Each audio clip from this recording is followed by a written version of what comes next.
Elder Gordon B. Hinckley, our devotional speaker this morning, is one of the great inspirational speakers in the church. He established a reputation for public speaking at the time he was of college age or younger. I think you might be interested in an illustration of this speaking ability of Elder Hinckley at an extremely early age. It seems that the bishop of Elder Hinckley's ward in East Mill Creek, Utah, had arranged for Senator Reed Smoot to speak at one of the sacrament meetings.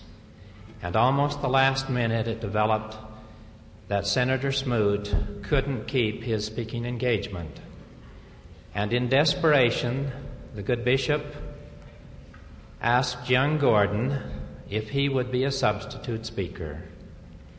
And Elder Hinckley, without very much warning in advance, did speak to that overflow audience in the sacrament meeting. And before he was through, the members of the congregation had long forgotten and were not regretting the absence of Senator Smoot. Elder Hinckley, as a member of the Quorum of the 12 Apostles, is actively supervising the missionary work of the church. 30 years ago, he served a full-time mission in England. At that time, in 1933, only 525 missionaries were in the field throughout the entire world. In contrast, today, Elder Hinckley and the Missionary Committee are supervising over 12,000 full-time missionaries. Thus, the work of the Lord is progressing.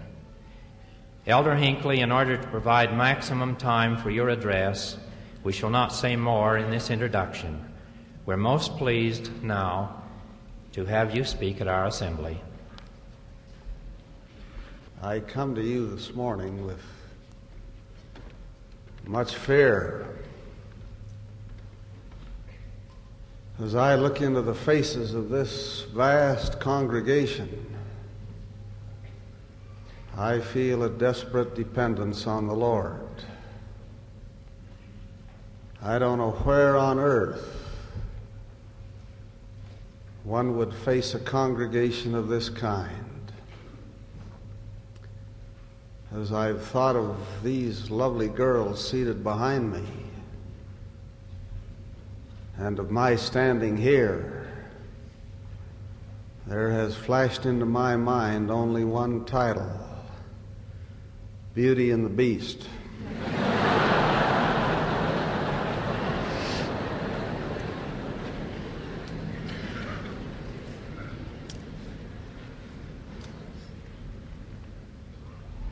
I talked with a young man a little bit ago who's going to this school, and I said, "How are you getting along?" With a great smile on his face, he said, "I'm getting along wonderfully. I'm back at the Y. I have a good place to live, nothing fancy but decent, comfortable, and fairly cheap. I got the classes I want from the teachers who know their stuff. And I have my eye on a wonderful girl." And then with consummate satisfaction he said, "How lucky can you be? How lucky can you be?"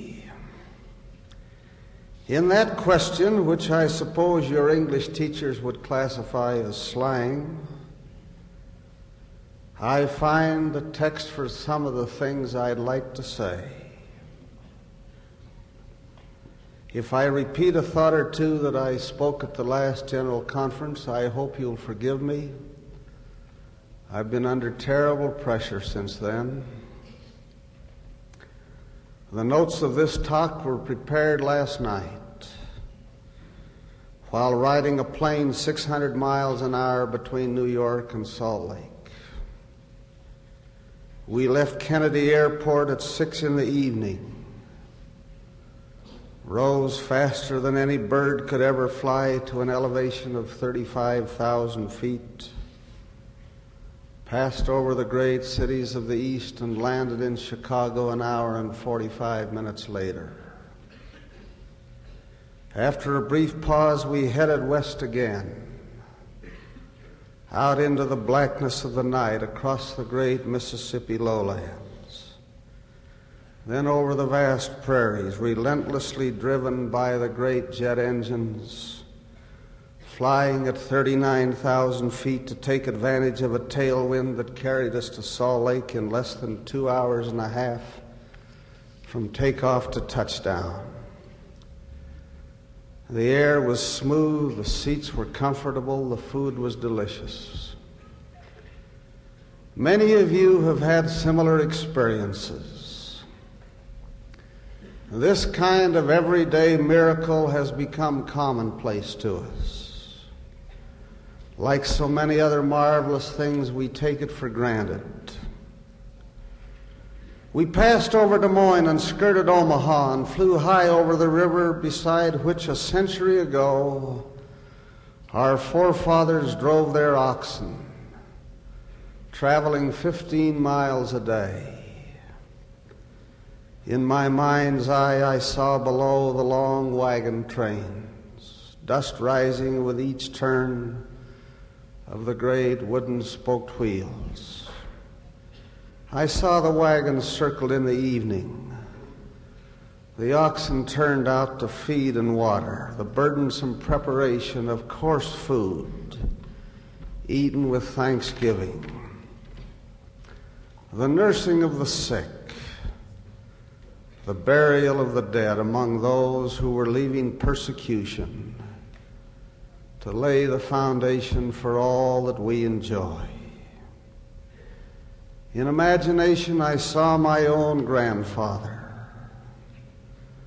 a young man who had been orphaned by a plague of smallpox, of the kind that in those days periodically swept the land when there was no vaccine, no medicine, no hope, only fever and fear and death and loneliness. With his brother and grandparents, he'd left Michigan, had gone to Springfield, Illinois, Abraham Lincoln's town, and then on to Nauvoo. There, as a boy, he met Joseph Smith, the man who changed his life and the lives of all of the generations to follow him. He witnessed in Nauvoo the resurgence of the old ugly hatred, culminating in the death of the prophet Joseph Smith. He saw Nauvoo threatened, then attacked, burned, and emptied of those who owned it. He, with his young bride, started across Iowa, then followed the long trail up the Elkhorn and the North Platte in the direction of Fort Laramie. His wife grew pale and sick and died. With his own hands, he chopped a tree beside the trail, made a coffin, dug a grave, and left his sweetheart in a place he never again visited, and carried a 3-month-old baby to the Salt Lake Valley. I thought of him last night as we flew smoothly more than 7 miles above Nebraska and Wyoming. And I reached in my case and took out my Bible and turned to the 24th chapter of Joshua and read these words of the Lord given to an ungrateful Israel. I have given you a land for which ye did not labor, and cities which ye built not, and ye dwell in them. Of the vineyards and olive yards which ye planted not do ye eat. And I thought of how appropriately that might be applied to our own generation. You and I live in a marvelous land for which we have not labored, and we dwell in cities which we built not, and eat of vineyards which we have not planted. How thankful we ought to be for the magnificent blessings we enjoy. Our society is afflicted by a spirit of thoughtless arrogance, unbecoming those who have been blessed so generously. If I have any desire in my heart, it is a desire to build in the lives and hearts of the young people of this land and of this church a spirit of gratitude. Gratitude is a divine principle. The Lord has declared through revelation, "Thou shalt thank the Lord thy God in all things, and in nothing doth man offend God, or against none is his wrath kindled, save those who confess not his hand in all things." Absence of gratitude is the mark of the narrow, uneducated mind. It bespeaks lack of knowledge and the ignorance of self-sufficiency.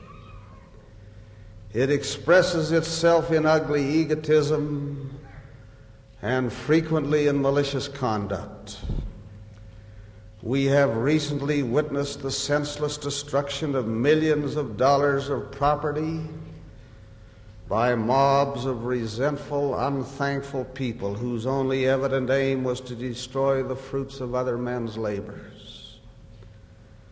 We have recently read accounts of hundreds of college youths littering beaches and spoiling public playgrounds.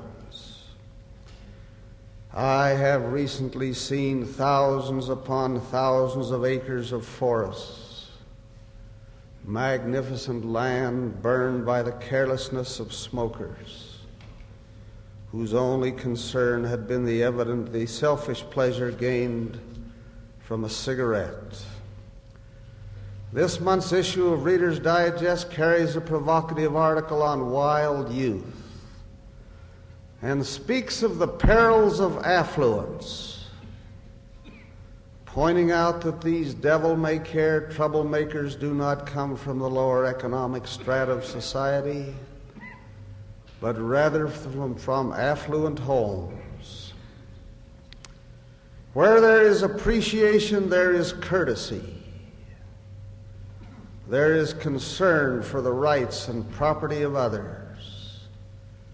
Without it, there is arrogance and evil. Where there is gratitude, there is humility as opposed to pride. There is generosity as opposed to selfishness. How thankful we ought to be for the land in which we live. While riding in the plane last night, I watched the moon. As it hung in the southern sky, it seemed almost within reach. And then I thought, this is the same moon that hangs over China, where there is hunger and oppression. I have seen the lean, frightened faces of the few fortunate refugees who by some miracle were able to get into Hong Kong.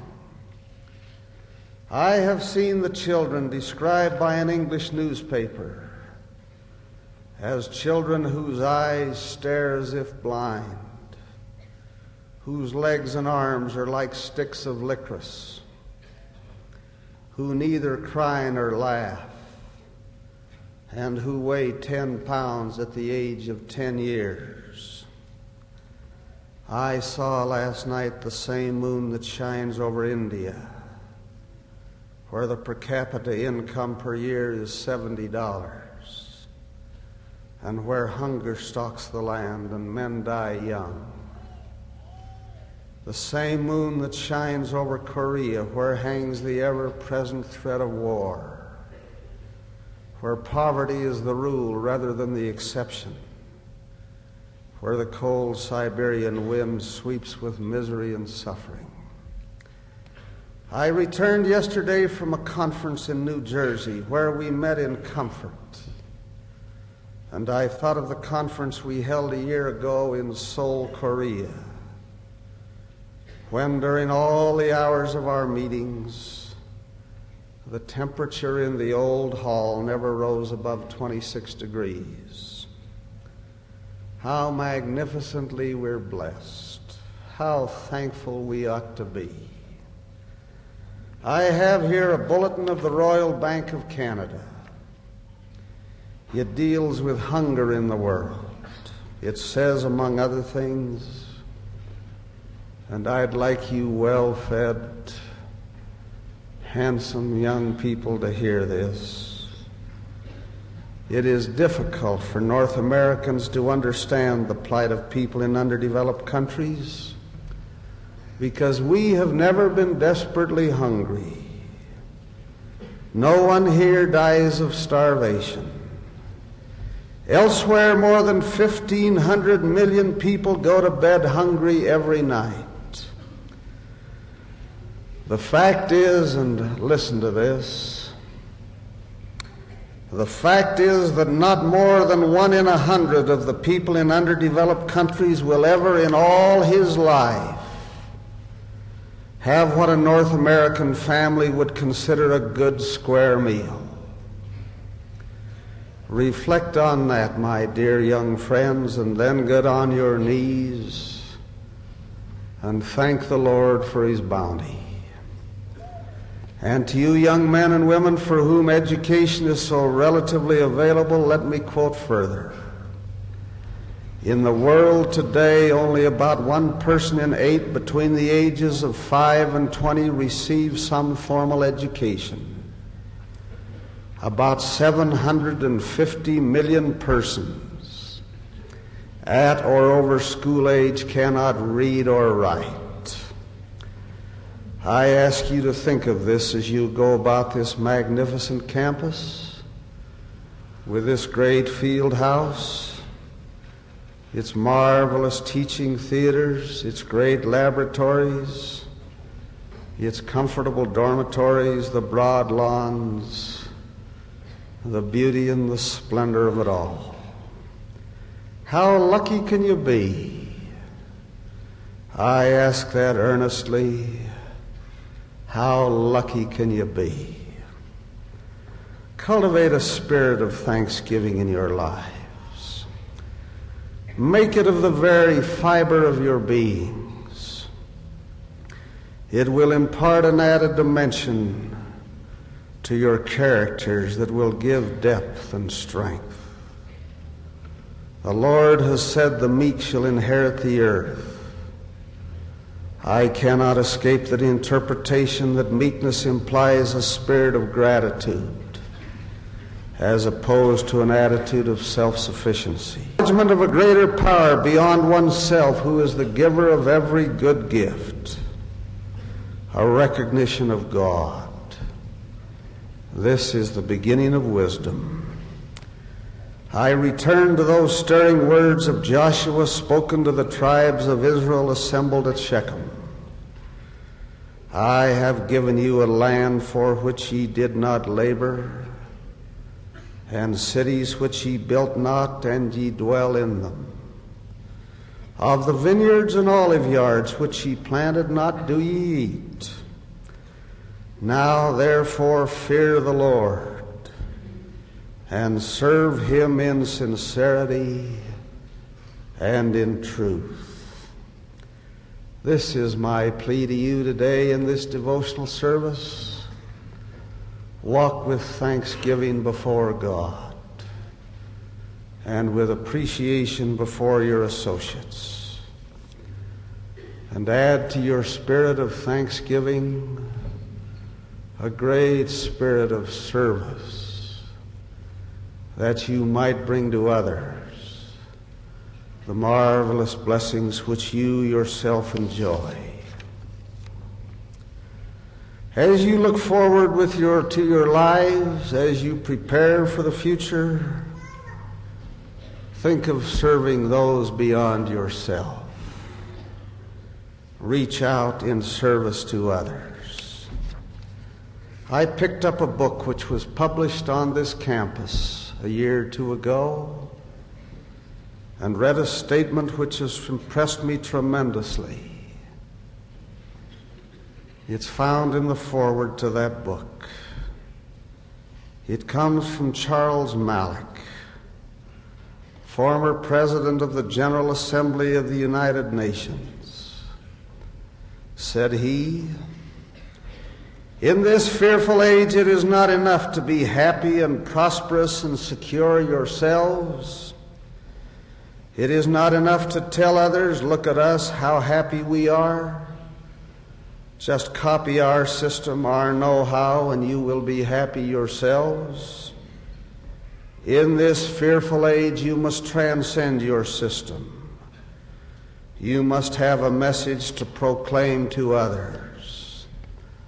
You must mean something in terms of ideas and attitudes and fundamental outlook on life. And this something must vibrate with relevance to all conditions of man.